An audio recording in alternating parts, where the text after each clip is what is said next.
Muy buenas tardes a todos, soy Jesús González, licenciado en Medicina, y quisiera agradecer la oportunidad que me dais a través de estos medios de hablar un poquito de la atención que hacemos aquí en nuestro centro a la salud infantil y concretamente a la puericultura. Sin duda no hay nada más bonito que observar a una madre con su retoño en sus brazos, ¿vale? Pero también un recién nacido es algo muy necesitado y además muy desconocido para unos padres primerizos. Entonces ahí es donde la puericultura, que se basa en los cuidados, en las atenciones, en la infancia, es donde siempre se ha movido.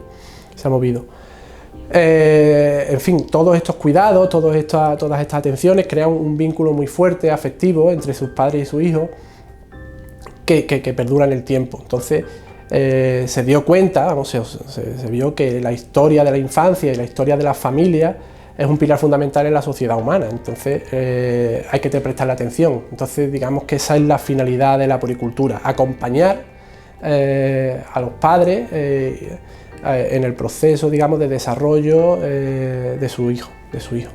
Es, digamos, la finalidad de la puericultura, así en resumidas cuentas. La puericultura siempre ha existido en la historia. Desde el Código de Hammurabi, en 1760 a.C., siempre explicaban una especie de derechos del niño, siempre ha existido la puericultura. La palabra puericultura viene del latín puer, que significa niño, y cultur, que significa cultivo. Somos una especie de cultivadores de niños.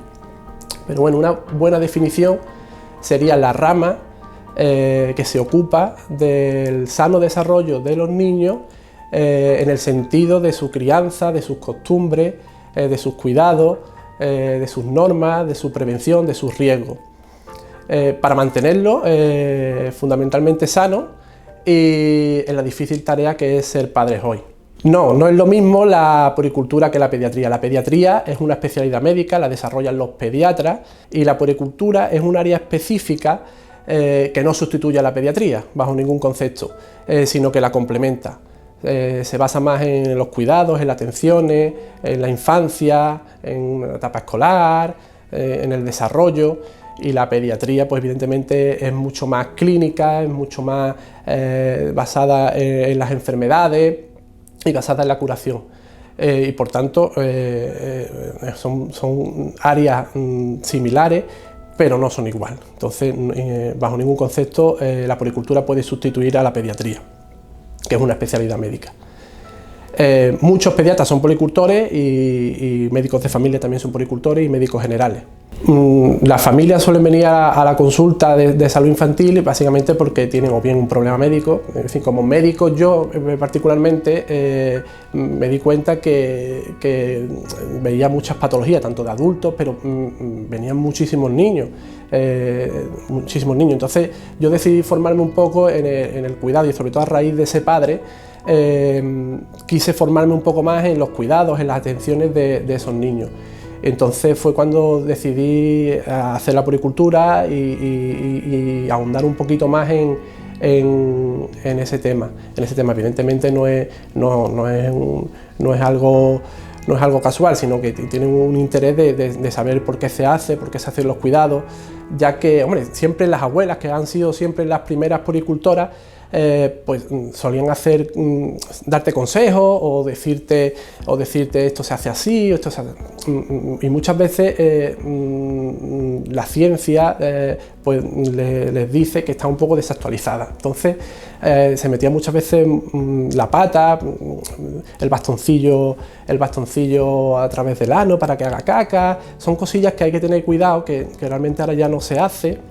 Pero que se sigue haciendo por el tema este de los consejos y demás. Entonces, cuando viene una familia a la consulta, pues intento desarrollar la consulta, en fin, se hace una anamnesis, se le abre su historia, se le ve sus antecedentes familiares, sus antecedentes personales, los antecedentes obstétricos, cómo fue el parto, si le está dando la lactancia materna, si no le está dando lactancia materna.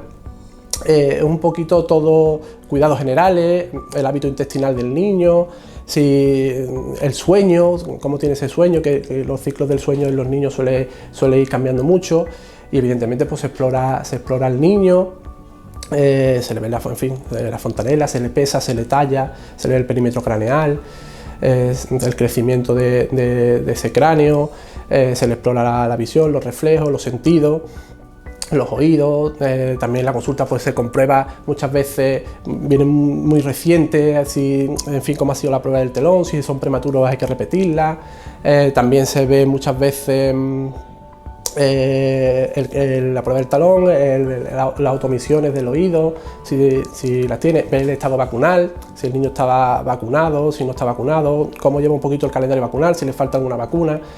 Se le recomienda que se le ponga también algunas vacunas que no están en el calendario del Sistema Nacional de Salud, que es el que realmente tiene digamos, el servicio y la potestad de vacunar, pero hay vacunas que son de pago, que no entran en el calendario, que son perfectamente recomendables y idóneas para los niños. Se les informa. Pues muchas cosas, por ejemplo, si en el verano pues estamos en periodo de verano, de exposición al sol, pues se le da ciertos consejos de prevención solar, de las cremas, un poquito de las dermatitis, de los procesos dermatológicos que se pueden causar, otorrinos, en fin, si se catarras, y en fin, es prácticamente hacer medicina. Pero claro, como son niños, pues tienes que tener un especial cuidado y estar pendiente de todas sus necesidades. Se hace también eso, prevención de accidentes, porque los niños cuando ya empiezan a caminar suelen tener pequeñas caídas, pequeñas quemaduras, en fin, toda la información que los padres nos vayan requiriendo, pues para evitar este tipo de cosas. Se les da, cualquier duda que tengan, se les aporta para que no tengan ningún problema, sobre todo en eso, en el desarrollo y en el cuidado. También se les valora también muchas veces eso, cómo va el desarrollo, en fin. Y si ya observamos que hay algún problema, digamos grave, pues se deriva al especialista, bien al pediatra, bien al traumatólogo si es algo de la marcha, o si, por ejemplo, normalmente los traumatólogos, si el niño puede tener algún problema en el parto, lo que sea, pues se hace un cribado de displasia de cadera. Se suele decir que se recomienda hacer una ecografía de cadera. En fin, simplemente es eso, es simplemente atender al niño un poquito mejor de lo que haría un médico normal, un médico corriente, que simplemente es que nada más que ve patología y muchas veces moco, está mal resfriado. En fin, es un poco una asistencia un poquito más abierta y un poquito de más calidad. Digamos que la puericultura es como una atención antes de que ocurra algo malo, o sea, para evitar, por ejemplo, caída. De la consulta, te digo, las consultas más frecuentes de puericultura pues suelen ser sobre lactancia materna, suelen ser por atención al recién nacido, por un desarrollo psicomotor, calendario vacunal, como te he dicho, sí, sobre todo, pero también valoración del crecimiento, si el niño está creciendo bien, si sigue en su curva. Claro, es lo que me refería, por ejemplo, que no tengan problemas de espalda, que no tengan... Claro, eso, en fin, está el niño sano, entonces en el niño sano pues hay una serie de visitas sucesivas, donde en cada visita, que lo hacemos también en el centro de salud, pero nosotros también, por no nos cuesta trabajo, si estamos formados en hacerlo, de pesarlo, porque es que a mí no me cuesta ningún trabajo de hacerlo en un momento, de ver cómo va también. Simplemente cuanto más asistencia se le pueda dar, pues mejor. Por consultas intensivas se le ve muchas veces eso, si hay problemas de espalda, de la marcha, el pie, si consigue hacer puente. Eso son consultas sucesivas de niños sanos, la visión, conforme el niño va creciendo, porque tiene visión. Y aquí en el centro médico, pues lo que también quería decir, que la puericultura es algo multidisciplinar. Entonces, no solamente es de médicos, está la enfermería, está logopeda, hay también por los psicólogos, incluso los traumatólogos, los ginecólogos, que dentro de su ámbito, de su especialidad, también pueden practicar cierta puericultura. En fin, desarrollo de la marcha en los traumatólogos, y displasia de cadera. Los ginecólogos pues tienen siempre su consulta postnatal, que después del nacimiento pues valoran tanto a la madre como al niño. Los psicólogos, pues, en fin, durante el desarrollo de la etapa escolar, pues cualquier problema que presenten de adaptación o cualquier problema, pues están ahí para observarlo. Los psicólogos, sobre todo infantiles, los logopedas para el desarrollo del habla o del lenguaje. La puericultura es multidisciplinar. La enfermería, pues, en fin, pues pesarlo, tallarlo, medirlo, ponerle vacunas, que es multidisciplinar. Una vez que ya hemos hablado de la puericultura, me gustaría, en fin, hemos dado así a grosso modo un poquito cómo se desarrolla la consulta, la finalidad de la puericultura, las consultas más frecuentes. Bueno, particularmente yo en mi casa, pues tengo ahora mismo mi niño que es de 3 añitos, pues hablar un poquito, para entrar ya en profundidad de algunos temas más concretos, para hablar un poquito más y alargar un poquito más el asunto, ya que tengo la oportunidad, pues lo hago. Por ejemplo, la patología prepucial, que ahora mismo mi niño tiene 3 añitos y estamos con ese tema. En fin, la patología prepucial evidentemente es un motivo de consulta frecuente en salud infantil, en medicina infantil, y muchas veces no se sabe, las abuelas, sobre todo como te comentaba antes, pues échalo para abajo, súbelo para arriba, el prepucio, bájalo, ay, que no se puede, ¿no? En fin, es un poco caótico y muchas veces hay consejos contradictorios. En fin, las patologías prepuciales pues pueden ser 3: la fimosis, la parafimosis y las adherencias balanoprepuciales. Son 3 muy parecidas, pero no son iguales. La fimosis, la que prácticamente la mayoría de las personas conocen, es evidentemente que el prepucio no se retrae en su totalidad. Y suele ser porque existe un anillo fibrótico que estrangula un poquito el pene, y aquello, por mucho que tú lo quieras hacer, y además no conviene forzarlo, no baja. Normalmente en el primer año de vida ya el 50% de los niños se les retrae el prepucio, y este porcentaje aumenta al 89% a los 3 años. Aún así, hay una incidencia de fimosis de un 8%, que realmente casi 1 de cada 10 niños a los 6 o 7 años aún no se les retrae el prepucio. Muchas veces pasa desapercibido, los padres no se dan cuenta, o no se atreven, o se creen que lo están haciendo pero no lo dejan y aparece y ven que no lo consiguen, o bien por pudor, porque la consulta normal no se hace por prisas, o porque hay, no sé, por cualquier hecho, y muchas veces pasa desapercibido, y muchas veces encontramos gente ya más mayorcito que no se le consigue, que no se han dado cuenta de que el prepucio no bajaba. Bueno, dentro de esto, pues en fin, tiene también su tratamiento. Yo lo que les recomiendo a los padres es que a partir de en torno a los 2 años, los 3, que con el baño empiecen ya a intentar bajarlo,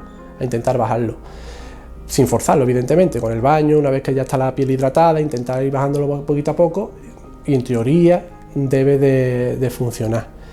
¿Qué pasa si a partir de los 2 años aquello no va?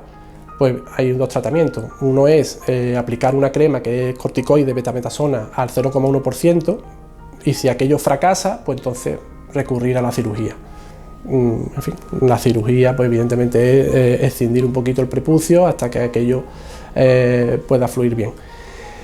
Y no se recomienda, que muchas veces hay religiones que lo hacen, no se recomienda la circuncisión neonatal desde el inicio, porque es un factor de riesgo para tener en un futuro carcinoma de pene. Pero bueno, eso es como dato anecdótico, que hay religiones y culturas que lo hacen, pero en principio no se recomienda mucho hacerlo tan precozmente.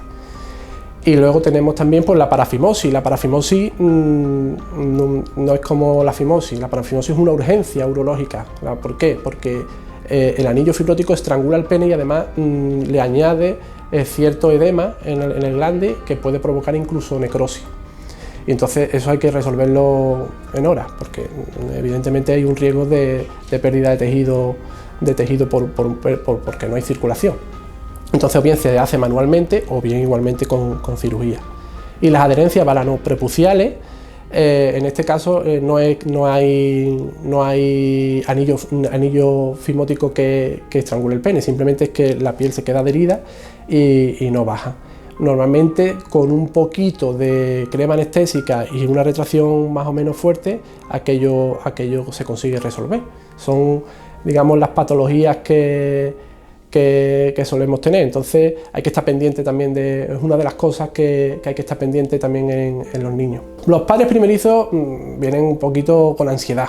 Vienen con ansiedad porque, en fin, son mucha información en muy poco tiempo, se hace esto, se hace otro, la alimentación, el hábito intestinal, son muchas preguntas. Yo siempre les intento quitar mucho en la primera consulta esa ansiedad de más o menos anticiparme a lo que se van a encontrar. Siempre les digo, pues mira, lo importante es que tengan una buena alimentación, bien con lactancia materna, si materna mejor que mejor, pero si no mixta o artificial, como los padres consideren.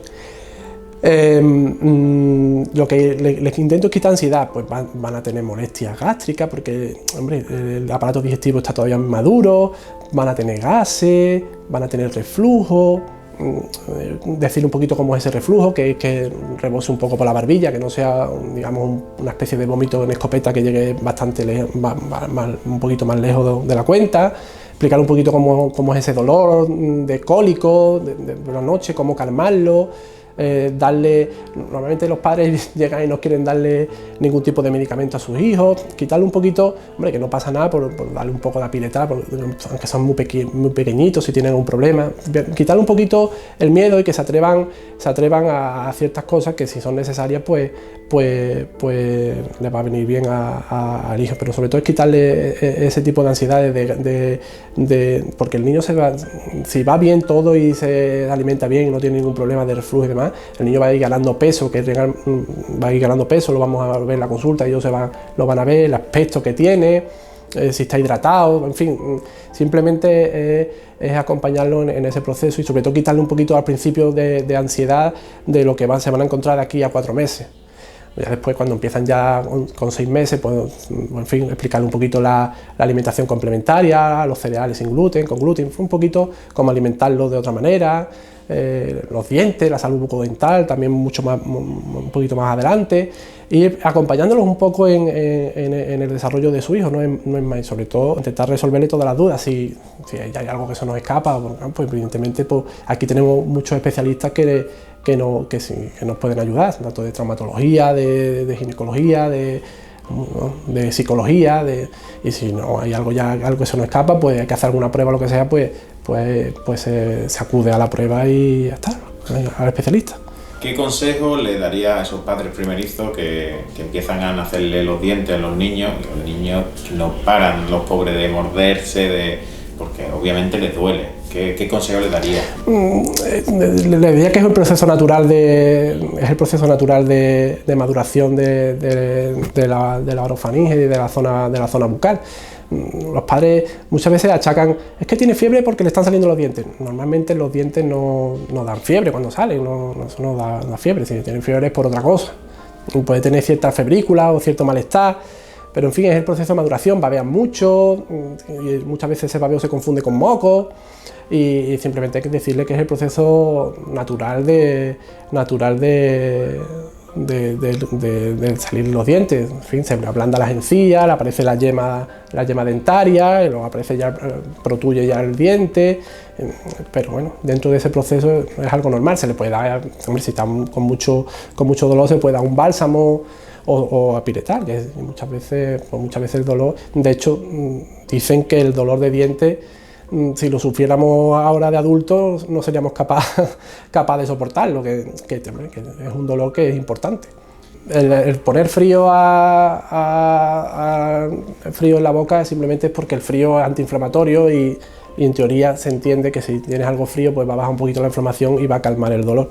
Pero normalmente yo hablo de mi experiencia, porque yo, a pesar de tener cierta formación en puericultura, yo soy más como padre. Mi niño el mordedón no lo ha cogido en la vida, la verdad. Y no sé si a otros padres les funcionará, pero el mío no. Eso de morder algo nunca lo ha hecho y de hecho le metía el frío, pero él pasaba. ¿No? Una vez que salen los dientes, pues ya se le puede dar por cierta alimentación complementaria. En principio la alimentación complementaria se inicia a los 6 meses. Los cereales sin gluten, se le da un poquito de fruta, normalmente Normalmente se da una fruta, se esperan 2 o 3 días con la misma fruta para añadir otra, en fin, por el tema de las alergias. Y poquito a poco, una vez que ya tiene ya los cereales sin gluten o con gluten introducidos más fruta, pues se le puede hacer cierta papilla de fruta y poquito a poco ir adecuando las comidas a la forma adulta, Pues una papilla de pollo, a los 11 meses se le introduce el pescado, a los 12 meses se le introduce la yema y el huevo. En fin, simplemente la verdura solamente al principio también a los 6 meses.